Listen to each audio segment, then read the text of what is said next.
Warren, hello to you, Matthew. Hi, a big climate change speech from Barack Obama yesterday. Obviously, a lot of economic issues at stake there, and a major project is a pipeline that's going to be part of that. This pipeline called the Keystone pipeline is sort of seen as a major test in a way of what President Obama will really do to back up that climate change speech. Now, business and trade unions love this pipeline. It runs from Canada down to the American refineries in the Gulf of Mexico, 2,500 kilometres. They say it's going to create loads of jobs, be really good for the economy. But environmentalists say, no, it's going to be extremely damaging. Now, interestingly, both sides managed to take comfort from what they heard the president say in that speech, where he talked about how he would decide whether or not to approve this pipeline. But many watching were saying he left enough sort of vagueness in what he said to allow the decision to go either way. Judge for yourself. Let's take a listen to what the president had to say.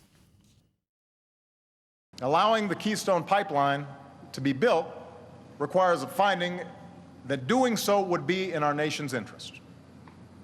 And our national interest will be served only if this project does not significantly exacerbate the problem of carbon pollution. OK, Matthew, let's take a look at the markets now. Yes, we've seen a bit of a choppy week on the markets, haven't we, this week? Some good news on the US on home sales have helped things a little bit. But you can see there the Nikkei and the Shanghai still falling down, still concerns in the Chinese banking sector there hurting sentiment. Staying in Asia, and a Japanese takeover of one of the biggest mobile phone networks in the United States. Yes, now the Sprint network is the third biggest, in fact, in the US, and shareholders in its parent company, Sprint Nextel, have voted to allow a takeover, at least, or a controlling stake to be taken by Japan's Softbank. Now, that will be a $21.6 billion stake, giving them 78%, and in fact, it's the biggest acquisition overseas by a Japanese company ever. They've got plenty of money to spend. One other piece of company news for you this Wednesday as well, Chris. Microsoft is responding to all that criticism it got over its new Windows 8 operating system. Now, this Wednesday, it's going to give a preview of an updated version. This is at the Build conference, it's called, in San Francisco. Now, one complaint, for example, was the removal of that Start button. You know, it's at the bottom left-hand screen on Microsoft. That disappeared in this new system. Well, apparently that will be brought back as well. Some people will be happy about that. Also, speculation that we'll see a new, smaller version of the Surface tablet computer later this Wednesday. It's one of the few functions I know how to use on a computer. OK, there was a bit of a spate of this in France a while back, boss napping. Now it's spread to China, and an American boss in trouble. That's right.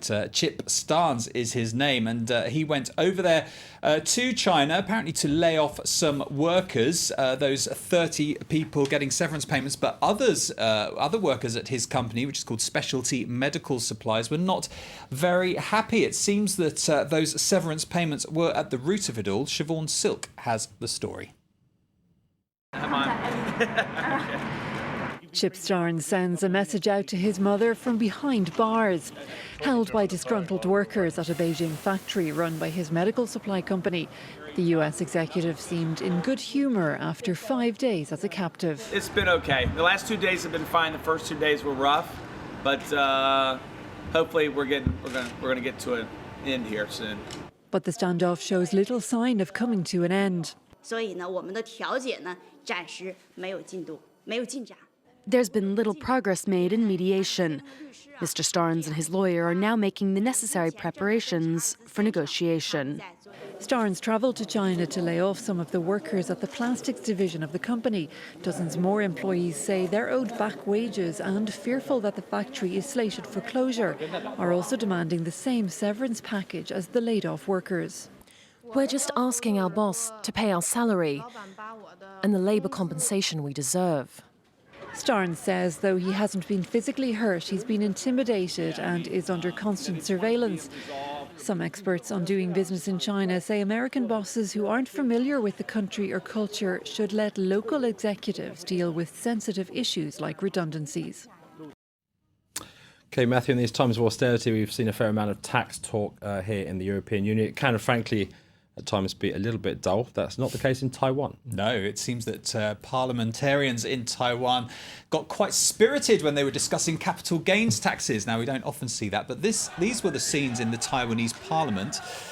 Very interesting. Now, I'll tell you what was going on. A capital gains tax was put on share sales That lady pulling at the other lawmaker's hair. And that was introduced in January. The opposition party was trying to get that removed, but parliamentarians from the ruling party blocked the podium. So you can see what you can see here is them trying to get them out of the way so that they can do whatever they need to do to get this law passed. Very dramatic. Incredible. Scenes there. Can't see that happening in Brussels. never Meanwhile, know. here in France, a new magazine hoping to buck the trend of falling circulation. It's a big name as well. Yes, it is. A very big name. Vanity Fair, in fact, launching a French edition this Wednesday. Now, there is the cover of the magazine, and I'll tell you that cover star, I don't know if you recognise her, but it's Scarlett Johansson, American in recognise Paris. her. Did you? It took me a little while, actually. She looked a bit different, but apparently she has a place here in Paris, and that's why they've chosen her. Now, it's a brave move because circulation is falling, as in most magazine markets around the world, down 4% last year. But the head of Condé Nast, which publishes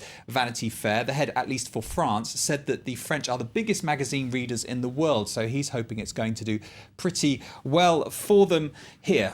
Magazines do seem to work a lot better than newspapers in this country, don't they? Okay, finally, one thing which might help the economy here out, it's sales time.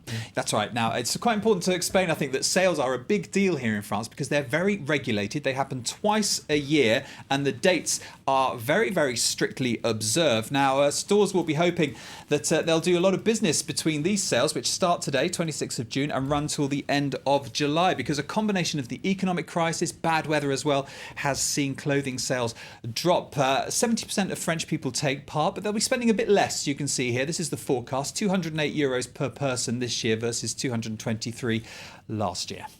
Matthew Warren, thanks very much for joining us. That's it for the business. Time now for web news, starting out with a Time magazine cover that's caused outrage in Burma. The face of Buddhist